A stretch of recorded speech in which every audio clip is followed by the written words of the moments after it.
This is Eric Hess with the Encrypted Economy. This week we have Victor, the founder of Humanode, on our podcast. Now, despite the innovation in proof of stake and proof of work mechanisms, there are inherent limitations in each, as we all know. Proof of stake is largely analogous to shareholder voting in a company. It's familiar, and it's one approach to governance. Now, we also had Richard Yan from Veet Labs a while ago on the podcast, where we talked about proof of stake models and how to scale them. One of the innovations we talked about was quadratic voting, which is one tool to equalize voting between large token holders on one side and smaller holders on the other.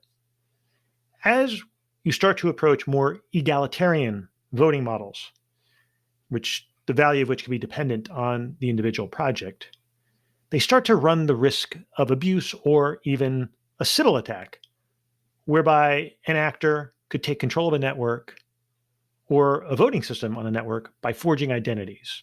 And this could be executed through an army of bots. It's not all that hard to spin up or to execute. So very excited about having Victor on the podcast to talk about the use of biometrics to validate that the node is, in fact, a human. And the model also has other implications then for their monetary system known as Fath, which Victor discusses.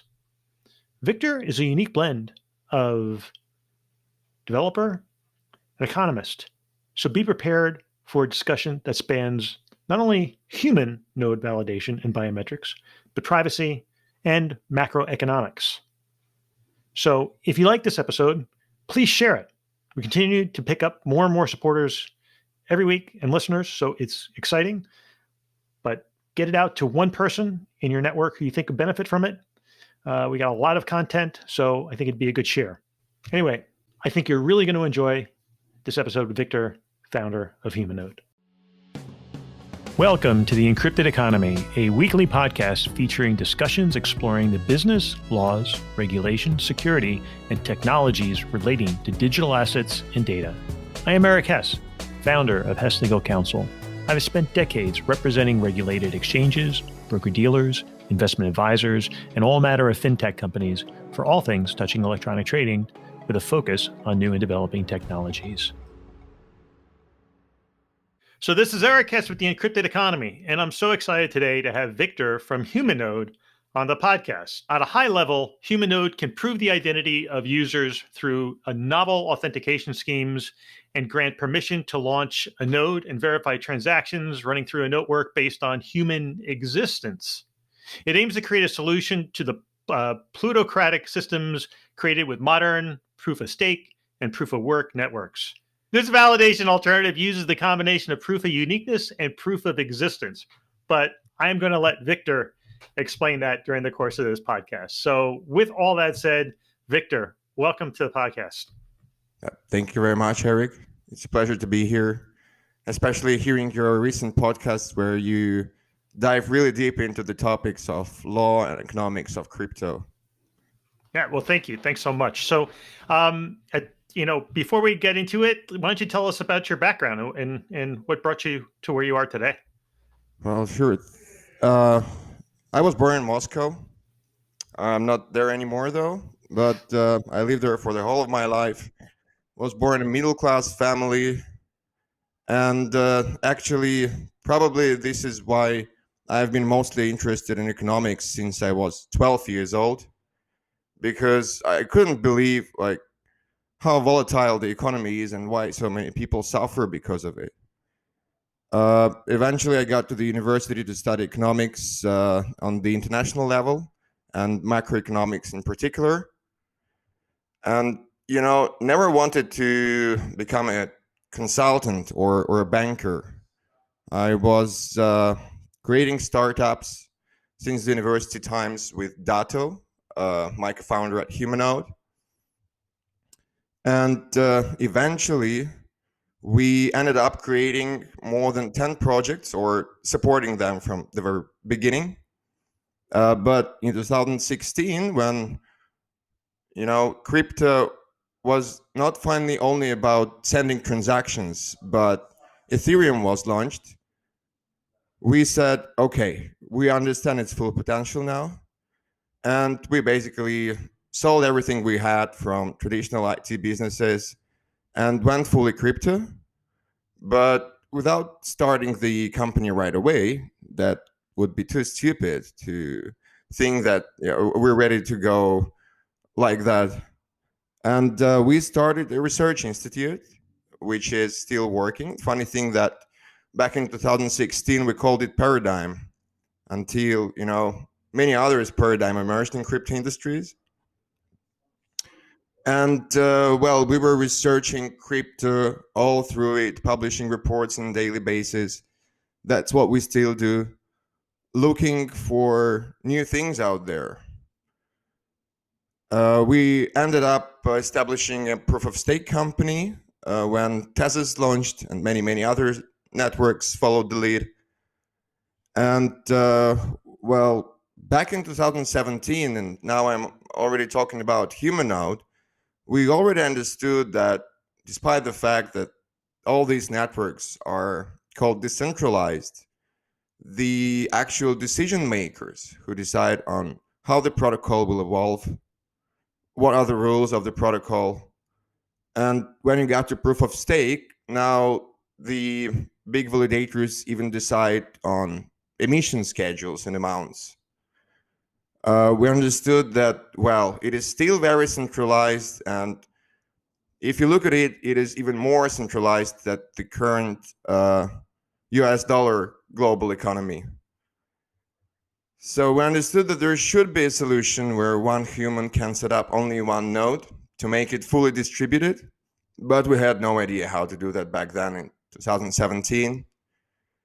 Well, last year, looking through all the researches that we were doing, not only in crypto, but in other convergent sciences, so to say, because all of those fields will eventually converge.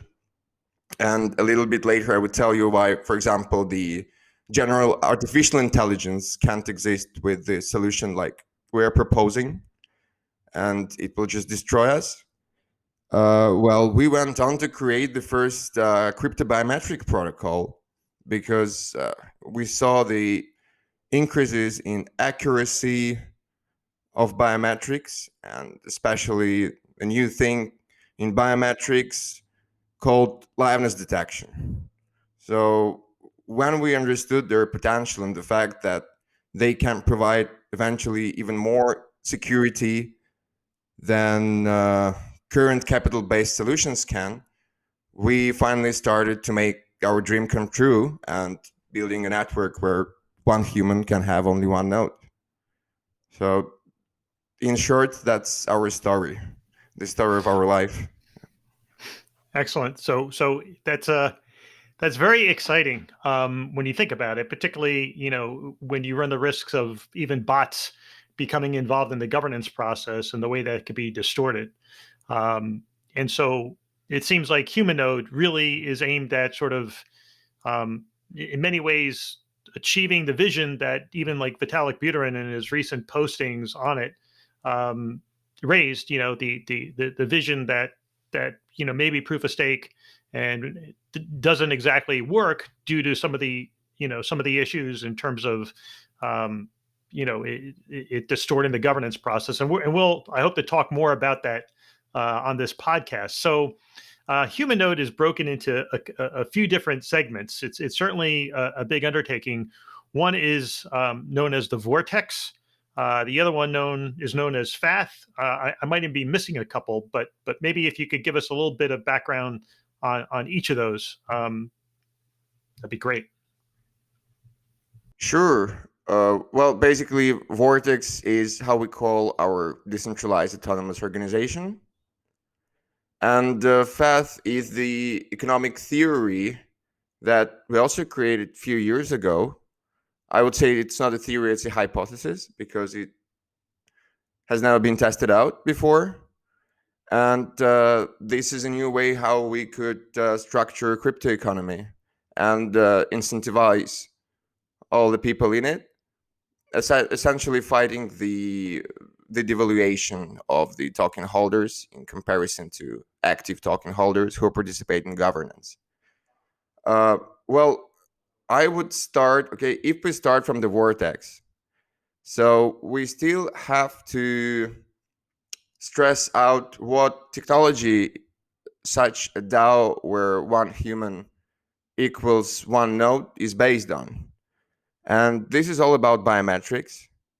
Uh, a little bit of intro into biometrics. Uh, Think about this, it stands on two main pillars. One of those is search and matching. That's basically when you have a database of encrypted biometric templates of people's faces.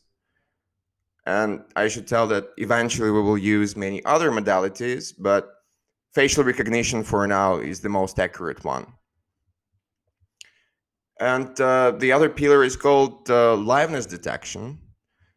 It can't tell whether this is like exactly the same person in front of the camera, because this is what search and matching does. And liveness detection gives us the possibility to find out if this is a real human being in front of the camera, or this is a spoofed identity, like created out of nowhere through deepfakes, or through wax figures, or through 3D masks that you can print already even at your home.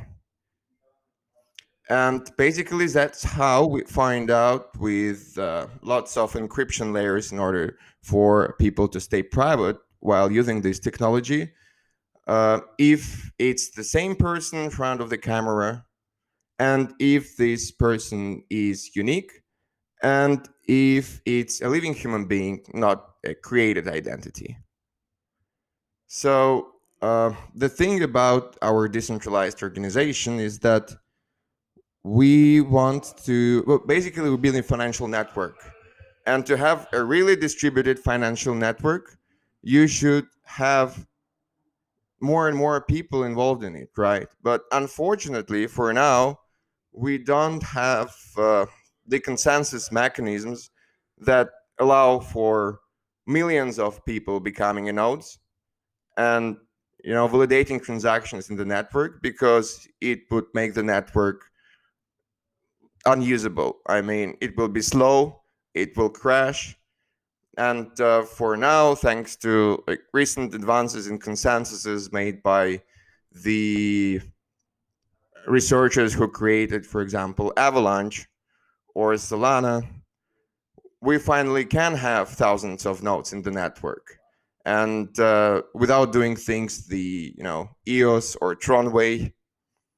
But at the same time, we can't guarantee that everybody who wants to become a Humanode will join the network, because if you have millions of people who want that, they will just stall the network. So this is something we are aiming to solve with the decentralized organization by introducing the concepts that you wanted to discuss, like those many proofs that we have, apart from proof of uniqueness and proof of living human being in front of the camera, so to say. And these are the concepts of proof of time and proof of devotion. So delving into proof of time, it's pretty easy.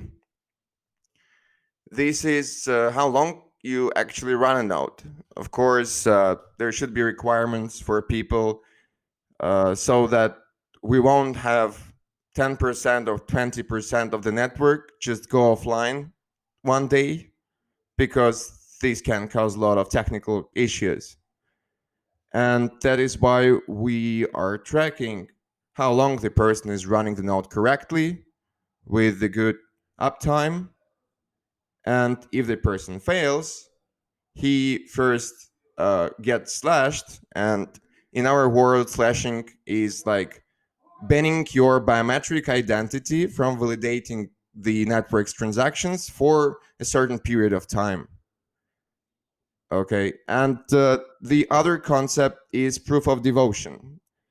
So basically, that means that if you want to join the network, and if we have a great competition of people who want to join the network, we somehow have to choose people who will be running nodes inside the network and who will be outside of the like validator subset. So we do that by tracking whether a person had his proposal approved by the decentralized organization or not, and whether he executed this proposal or not. And by using all these proofs, we eventually have a list of people who are prepared to become human nodes and help us create a new distributed economy, compared to all the others who want to join the network but don't want to do anything with it, in fact, and just reap the rewards. Excellent. So, circling back to the whole biometric component of it, what types Okay. of encryption technologies do you use? Because I imagine if you're capturing facial likenesses and such, that could be, that could be seen as private information. Obviously, it needs to be protected. Well, actually, there are 5 primitives that we use, and I don't want to delve into the detail of each and every of them, but I can give you a general overview what happens. So when the user first scans his face, okay, we encrypt his biometric template. This is what comes from the neural network algorithm. And then basically in encrypted form, it's sent to the network of nodes. The thing is that when it goes through the search and matching mechanism to decide whether you're a unique person or not, simply by comparing your biometric template to all the other people, we have to encrypt each and every layer of the neural network. And for now, there are about 40 of those, because the more layers you have in the neural network, the more accurate it is. And once this process is complete, the nodes send zero knowledge proof to each other that the process of biometric search and matching was complete and it was successful, basically encrypting the score and sending the proof, was it yes or was it no, to all the other nodes. And it does the same for liveness detection. And actually, liveness detection, it has even more networks inside that the search and matching operations, because you have to check out how the light falls on the person's face, how sometimes we also track the movement of the person's mouth. And eventually, when we will add additional layers of security, we will also ask people to smile in front of the camera, to move their head around, giving them, random challenges that will help us with even more accuracy say that this is a real human being in front of the camera. I would finally say that we have the whole white paper, and 20% of it is about how we encrypt the biometrics. You see, all the enterprise biometrics, they use just a honeypot where they store all the biometric templates and compare to each other, but decrypting them before comparing. And this is not how we want to do that. And this is not how things are done in crypto, because people want to stay private in crypto. That's what it's all about. And we are basically the first ones who are building the private neural network, especially designed for biometrics.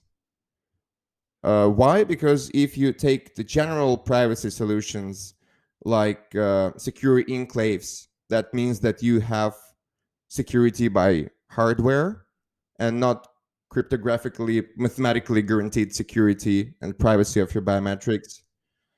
And the other reason for that, because it has, well, it needs more computations to carry out, and for enterprises it means more costs. And the development of such a solution will take 5 to 10 more time than the development of regular biometric neural networks. Excellent. And then with regards to the biometrics, is this presumably it's done, well, obviously it's done initially at validation when you're validating a node. Are those biometrics then used to authenticate every single time there's an engagement or a vote, or throughout, or with regards to proof of devotion? Well, actually, if we see any attacks like those in the network, we will require to do that every time. But there is always a trade-off between costs of those verifications and the number of verifications that you have to do. And eventually, with all the partners, when we thought about how we'll do that, we came to the idea that that's enough to make it just once a month. And that's actually the only requirement we have for a node in terms of biometrics. Just once a month, you have to update your biometric template. And once a month, you again have to prove that you're a living human being. And this is mostly because the algorithms that we use keep updated every month. And we can increase the security of the network every month. Excellent. Doing that. And then shifting into the governance model for the one human, one vote. Could you give us an overview of the different levels and how the proof of devotion actually factors into that model? So I would say that Vortex, as it looks like now, is just the decentralized organization primitive that eventually any protocol could implement using our technology. Because for now, proof of devotion is just the mark. Like, you have it or you don't have it. But for many, many years, we wanted to create a decentralized structure that is not based on capital, because in a sense, there is not much difference between proof of stake and just having equity in the company, right? And if you don't have money, you don't have a vote, and you don't get engaged. And eventually, people without money get engaged by being specialists who have salary, and that really doesn't change the power structure at all. So what we will do later is, of course, that we won't just have proof of devotion as yes or no, but we will create more accurate algorithms to find out, how valuable was your devotion. But this will require, a lot of thought and work of political scientists and economists to figure out the best way. And I think that we'll have a lot of upgrades and debates once the network is launched. For now, it's pretty simple. You just propose a solution, you write it on chain, then you have an on-chain voting of all the Humanodes, and eventually you get that proof of devotion. Right, and certainly that enables other models like proof of reputation. Do you want to talk a little bit about how the Humanode solution could help advance the ability to build a reputation of specific members and accord them a greater vote? So as I said, for now, proof of devotion is just a tick if you've done it or not. Sure. And what I said that will be developed later, which we eventually want to call something like proof of intelligence, right? Is that yes, you will need to have a complex reputation algorithm, but we've been thinking about it for years, and we still see a lot of flaws in those things compared to when you just have yes or no, because this is highly subjective. And it's hard to control whether this reputation thing is, well, truthful or not, because of all the manipulations that you may have in the network.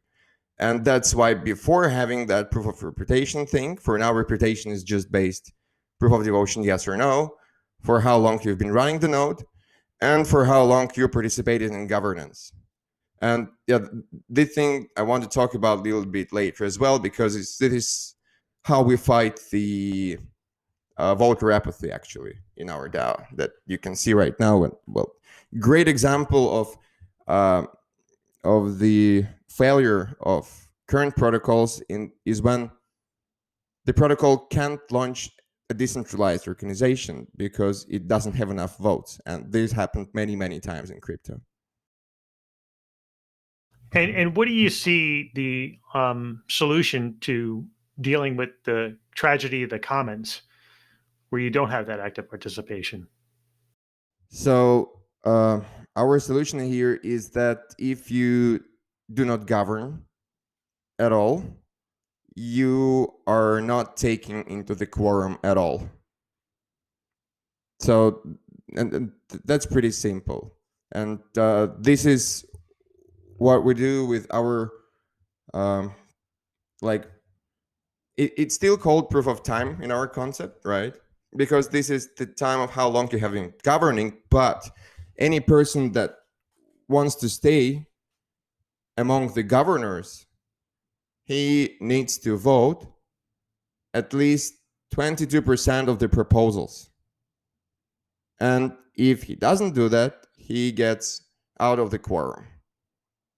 So basically, those people who have that illness of voter apathy, they are not voters anymore. As simple as that. Excellent. And how do you see the use of the, I guess, the proof of devotion and proof of time as eliminating the conflicts of interest? I mean, sort of stemming from what you were just talking about, the tragedy of the commons. So, well, that's a good question. I think that there will be a lot of conflict of interest in the network. And, well, basically, eventually, if we have too many people who want to become humanodes, right? But our network capabilities do not allow for that yet. The people who are less active than the others, they even can't validate transactions on the network. And that means they're also not getting their share of fees coming through the network. So this is not like a park where every citizen can go, right? This is a little different thing where the entrance to the park is prohibited for those who, compared to others, don't do as much as those who are really devoted and who really do something for the protocol. Right. And with regards to the way your current DAO is structured, do you want to talk a little bit about that? Yeah, sure. It's pretty simple. So there are three things in our DAO. First, when you have the proposal, you put the proposal into the pool. So we call it the proposal pool. It's like the first stage of voting, where you either upvote or downvote the proposal. And well, any human node can do this. and we have no delegation at this stage at all. So if you vote, you vote. You have only one vote there.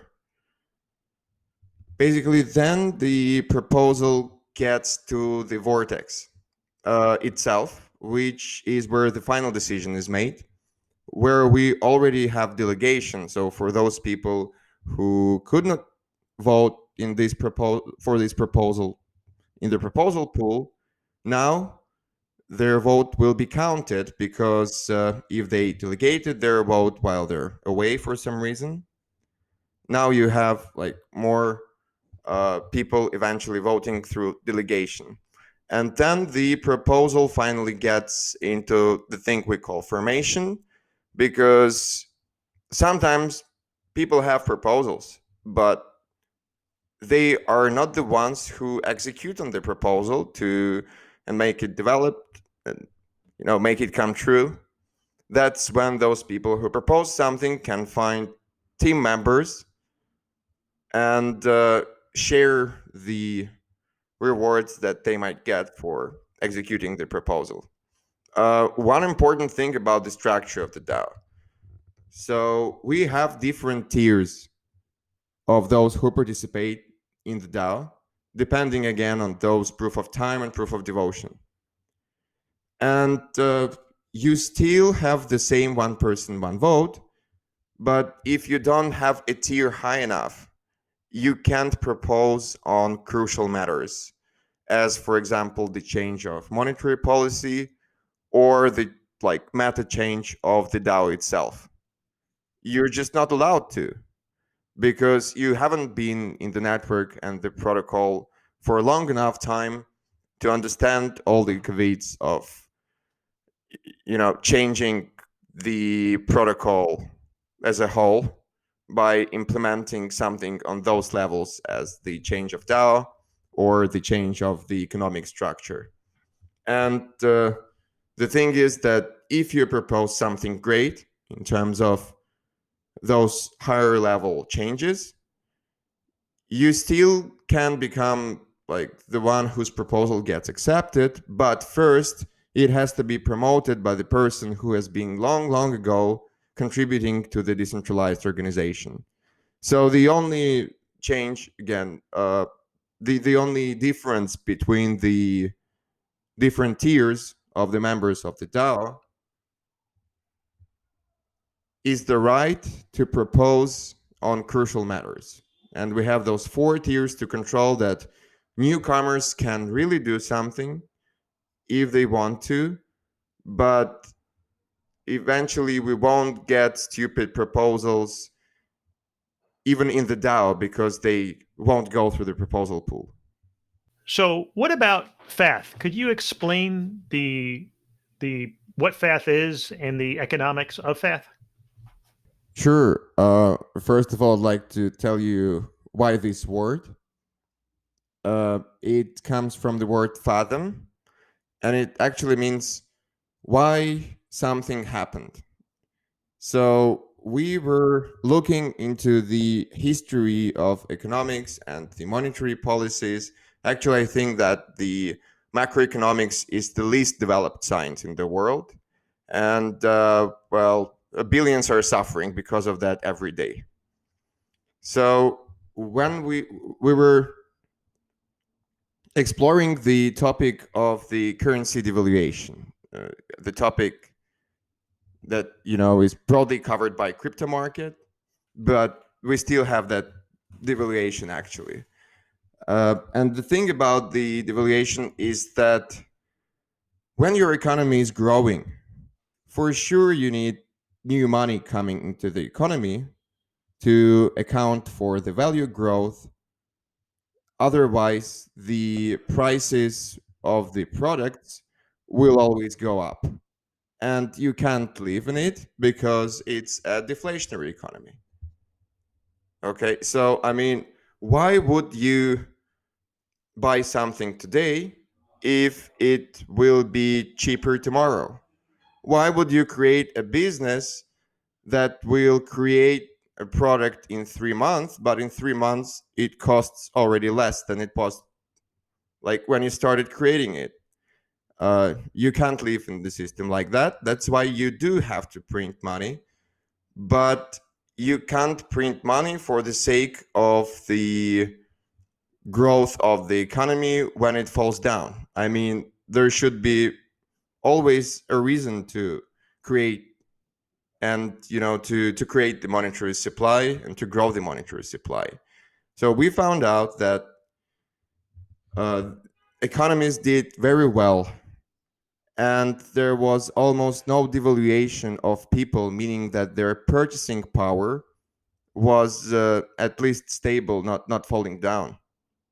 Only when um, the printing of the creation of new monetary supply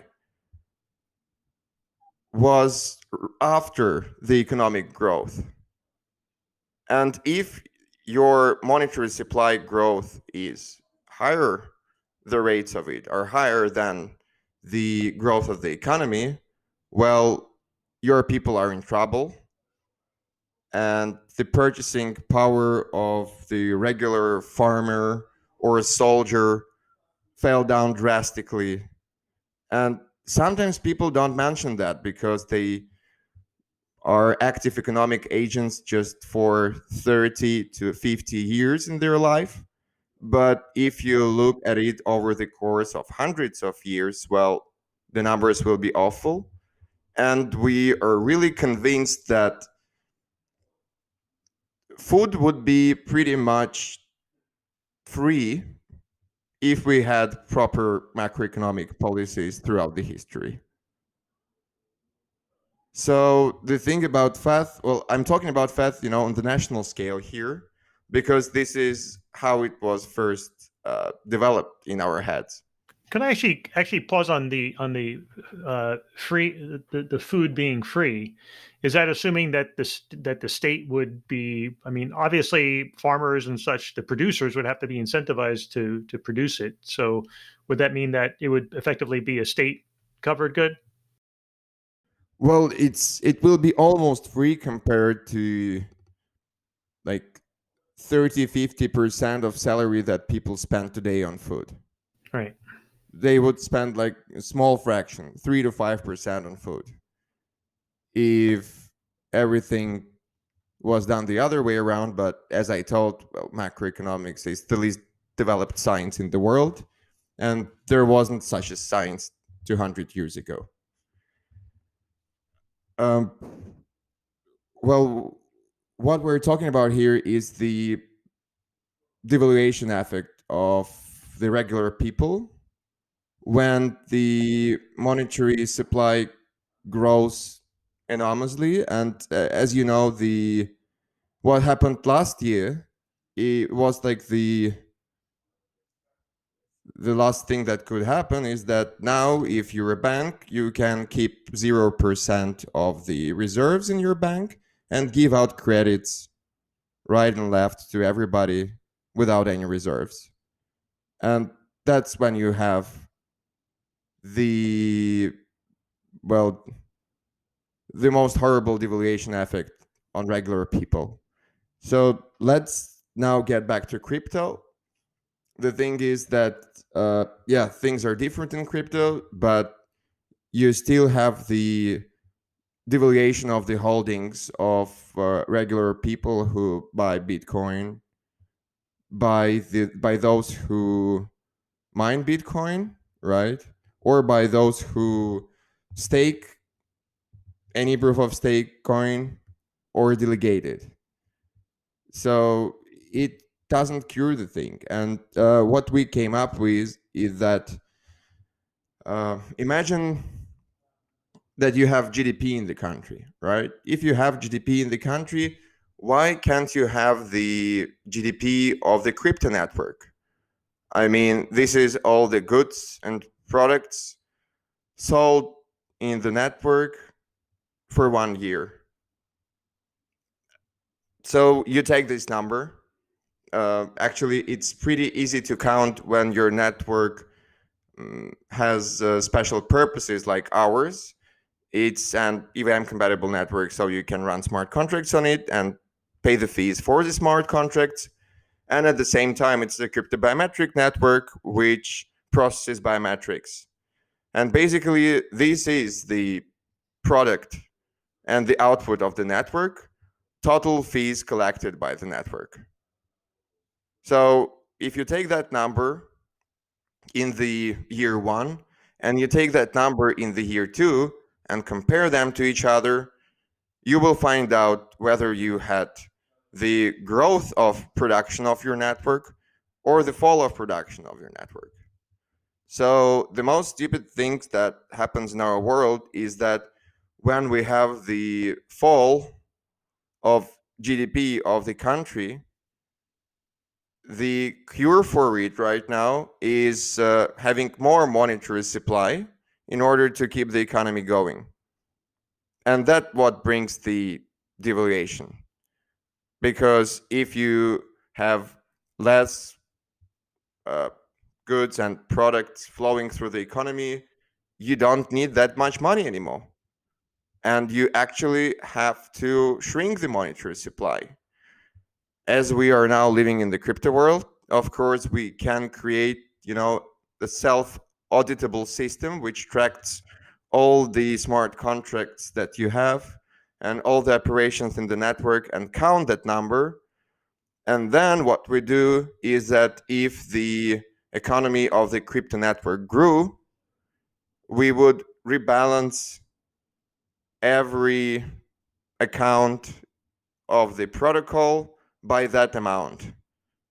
So again, if, for example, we call it gross network product, increased by 2%, that means that if you had 100 tokens on your wallet, it will be rebalanced and you will have 102 tokens on your wallet.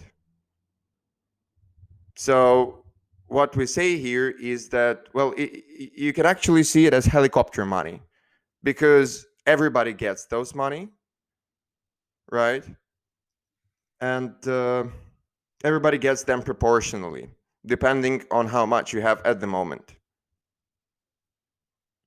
And the other thing about it is that when you have the fall of the output of your network in the second year, we will shrink the monetary supply by that number, and each and every balance will decrease by that percent, because you have to shrink your monetary supply if your economy fell down. I hope I'm pretty clear here, but you can ask any questions if it's not clear yet. No, on some level, it strikes me as being somewhat similar to modulating supply and demand in like seigniorage, right? Like in a seigniorage model for a currency. The seigniorage holders would have to buy when the economy is contracting and sell when the economy is expanding to maintain the peg. Is that sort of similar in concept?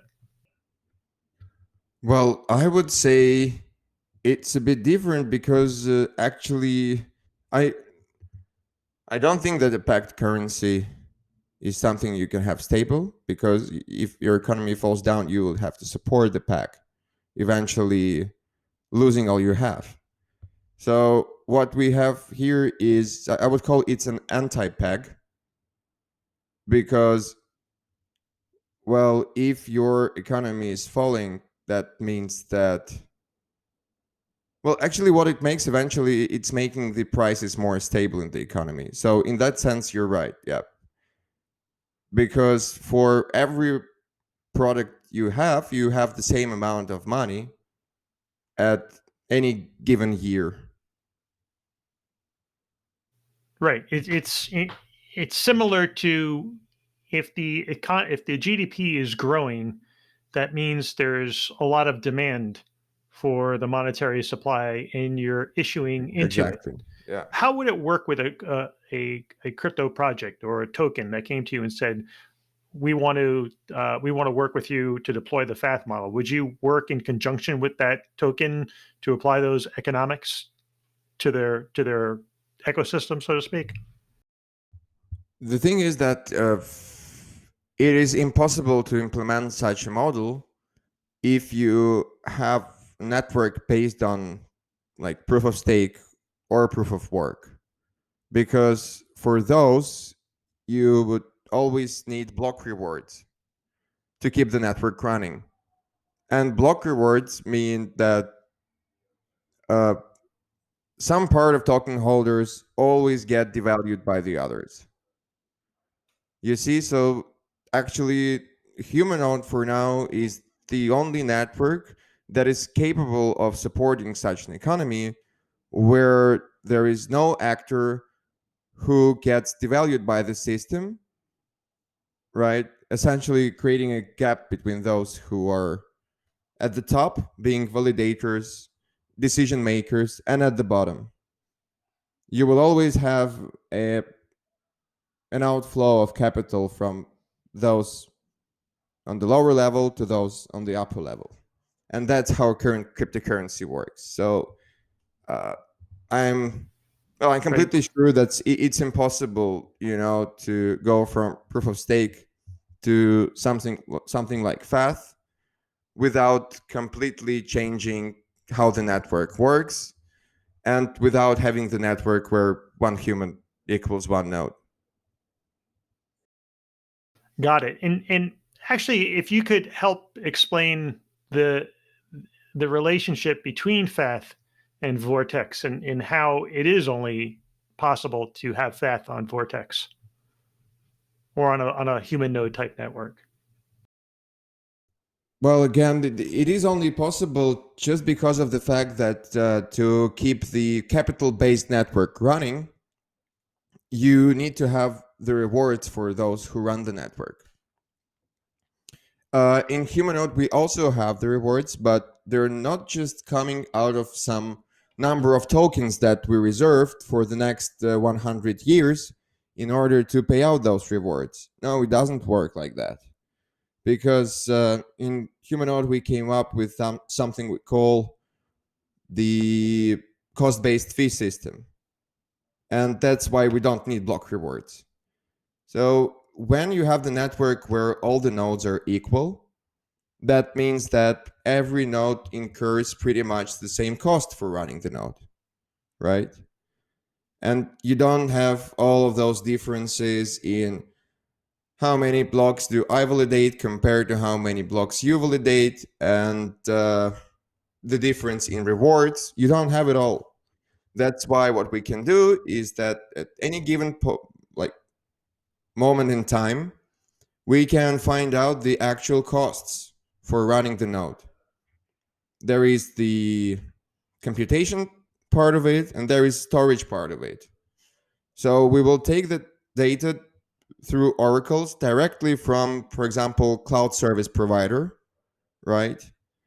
And we can have those numbers in dollars. Then we will say, okay, if you want to send a transaction on the Humanode network, you just pay for the costs, the computation and storage of the nodes that they incurred for running that transaction. You will ask me, where is the incentive here to run a Humanode, right? Where is the economic reason to become one? And the reason is pretty simple, because when you send a transaction, you pay for the perpetual storage, because blockchain stores your data forever, right? And you have to pay it upfront, as it always happens in current networks. But if you look at those who run the nodes, they don't pay for, forever to store your data on the cloud provider, right? They Right. pay at the exact moment of time. And the difference between those two numbers is actually the incentive to run a Humanode. And until there are at least two Humanodes in the network will still guarantee that this data is stored forever. Right. And in addition to even just the cost of storage, there's also implicit in that is the cost of security, which um, a lot of analysts have stated that basically security, the ongoing maintenance of security isn't often built into the upfront transaction fees. Well, I would say that if you have a cryptobiometric network, the quality of your biometrics is the security of your network. So the actual security cost of the Humanode network is continuous development of the cryptobiometric technology and the continuous increase in accuracy of those biometrics. And if we talk about the network that has the accuracy like we are having now, because we have different biometric providers who've been working for years already to become more accurate than what you have on your Android or uh, your Apple device. And I mean the accuracy is 100 times higher. If you count the costs of attacking such a network, because spoofing identity is really costly and almost impossible, you will have the number of billions of dollars, which compares only to top 40 proof of stake networks. And this is what we already have now. And this number, I mean, the accuracy of biometrics increases at least twofold each year if you look at 10-year time frame. So if the protocol still has money and resources to carry on the development and the upgrades of the network, that means that security grows every year. Excellent. So, and then looking ahead, let's talk about, I guess, both the economic model and biometrics. Maybe starting with biometrics. What do you see as the future for the notion of human verification, validation? The liveness.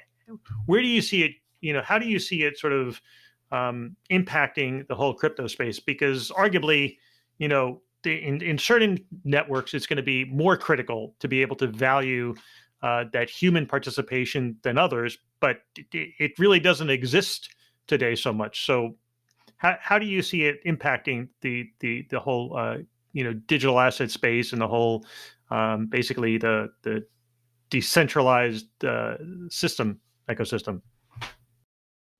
So I would say that biometrics is the most viable way to finally connect our physical bodies with what we have in the digital space. You have, other approaches like building social graphs where one person should validate another person, but only biometrics are, pseudonymous and have much higher accuracy that don't allow, to for us to collude and cheat the network. Do you think like social graphs, which incidentally we actually did do an episode with Janelle Thacker from Coinvise a while that covered social graphs. Do you think social graphs could actually be combined Yeah, with? sure, Yeah, that would sure. I mean, probably that would actually you know that would basically certify the reputation, like then indeed it's the same person with that reputation, and then you attach a social graph, and so that would allow somebody to have a much higher degree of assurances that in fact the person with that social graph was in fact the same person and not that's somehow. actually what Kevin from Gitcoin is already doing, because he creates a framework for digital passport where the person in his digital passport can have all those ways of authorization to have, a higher level of proof that he's the same unique human being. So of course the combination of those, and if you look at the network security, uh, I won't say that Humanode will eventually replace all the proof of stake protocols, but if you have the security of both of the worlds, you have the most secure network. So, and if you look at the crypto space, basically biometrics is something that crypto space is really missing right now. And we're happy to become pretty much the first crypto biometric company in the space. And as we see, well, everybody needs that, from DeFi protocols where you can do the credit scoring to decentralized social networks that for sure need to somehow fight the bots because they can't just ban people like current social networks do. And of course, there is a big problem. Yes, you can have a decentralized organization that is completely based on stake. But if you have DAO to DAO communication, you have to open up a new channel, not based on stake, because these are two different networks, right?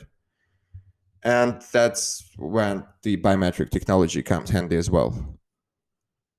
I mean, we can talk about use cases for hours. Uh, New popping up every week.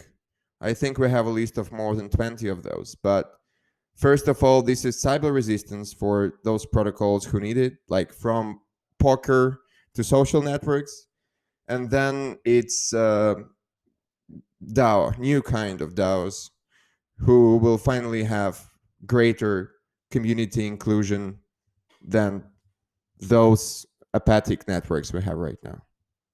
Right, right. And when you think about things like social tokens or tokens that are built around communities, where the people who are engaged, it's important to know who they are, and it's important to make sure that you're not getting, you're not being DDoSed, or you're not having people who are, basically getting excluded and then popping up again under a different pseudonymous identity or anonymous identity. Certainly, the biometrics would be key in ensuring that you can effectively trust that community, and that the people you think are engaged are in fact the people who are engaged. So excellent. And then in terms of Fath, what do you see as the future of Fath? Do you see it sort of playing out, on a side by side basis with other token offerings and token economics out there? Well, frankly speaking, I don't know how it will work out for the other token economies, but because we're the first one to conduct that experiment, and we'll see how it goes. Eventually, what Fath can allow you to do is to create a network that, an economy that has stable growth without the. If you look at current like macroeconomic situation, it really looks like pump and dump. And Fath doesn't allow that to happen because it's a rule-based monetary policy. And I really hope one day to see one country to implement something like Fath. Right. I mean, I would think with a lot of token projects, I mean, you're relying on their burning when there's too much supply and issuing when there's not enough. But in the absence of a a defined rule around it, what's the visibility, in it? So to the extent that you're establishing hard and fast rules that are objective and always initiate, it does, provide sort of a clear path forward.